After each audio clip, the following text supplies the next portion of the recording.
Hey guys, welcome back to the Hands On channel. We're going to call this one The Tale of Two Mowers.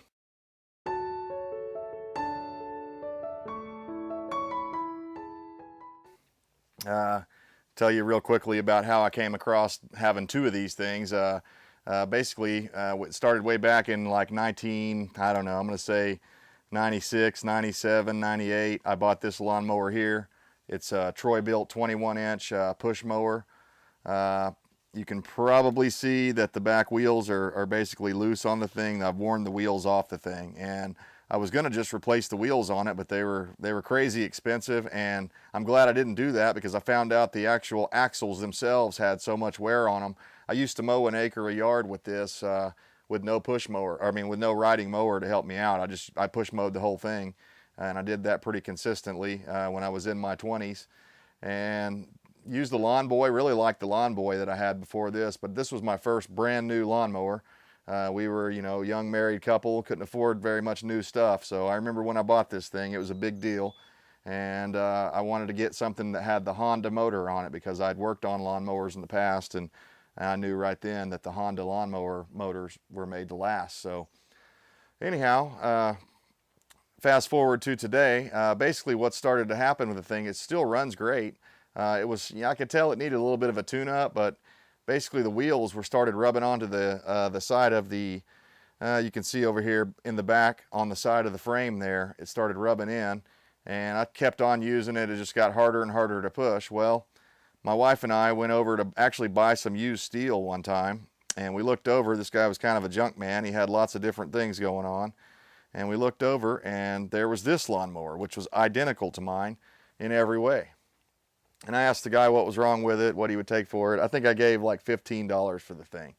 And really all I was after was the wheels. I thought, well, I can just take the wheels and probably the adjusters and stuff like that off of there and use them on this other mower, my old mower, and keep it going. Just have a parts machine for it, Well, the top's off of it now. The recoil rope has been pulled off of it, that mechanism. I had to remove it because I broke the rope.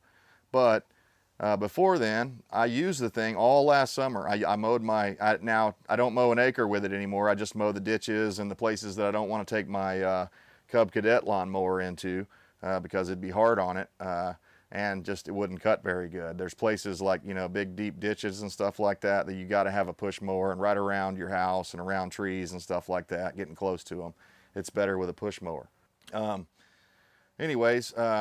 So I used this thing all last year, and early on this year, I started it up, used it, but I noticed that one time when I pulled it, it just sounded a little bit like, metal on metal. It didn't sound right. And I got underneath the thing, and I kind of rotated the blade by hand safely to make sure it didn't start up, pulled the spark plug out and rotated the blade around. Well, anyways, long story short, this last time I used it, it just stopped in the middle of the use, and I could tell the motor locked up. So I got a season out of the thing, and now it's time for me to make a decision on the deal. And I started looking at my old mower here, and let me get you in here where you can see this. Right around here on the side, kind of near the back wheel, there's a lot of rust under the paint there. That's happening. Pretty much the whole frame is rusted on the thing, and I was like, man, I got this nice frame over here. So I think what I'm going to go ahead and do, rather than fooling with focus, basically I was trying to say there before my focus got screwed up was that I'm going to take the motor off of this one right here that I know is a good runner, and I'm going to install it on this good frame over here with good wheels and stuff on it. So I'm fixing to take the blade off, and it looks like there's 3 or 4 bolts on there that hold the engine onto the frame, and I also have one cable that runs up to the engine brake. So I'm going to go ahead and remove that, and I'm just going to use my impact driver to break this thing loose, and hopefully it'll go pretty quickly.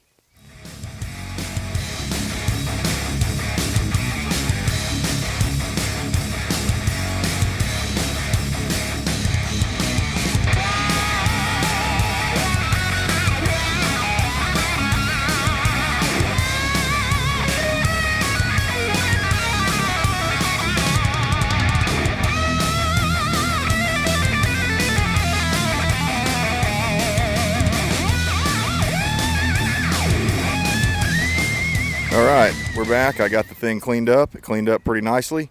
Next up, I'm going to go ahead and install the used motor on here and put the blade back on. So here we go.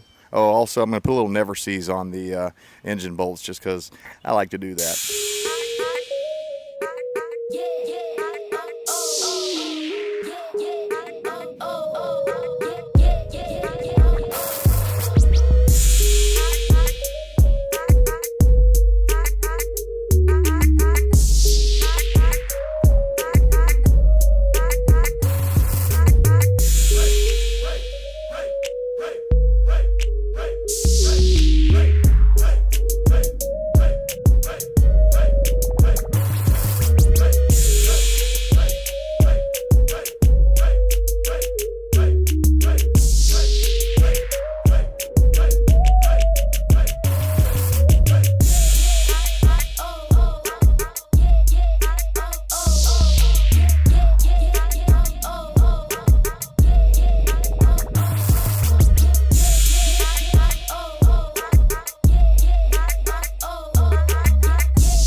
All right, guys, looks like that was a success.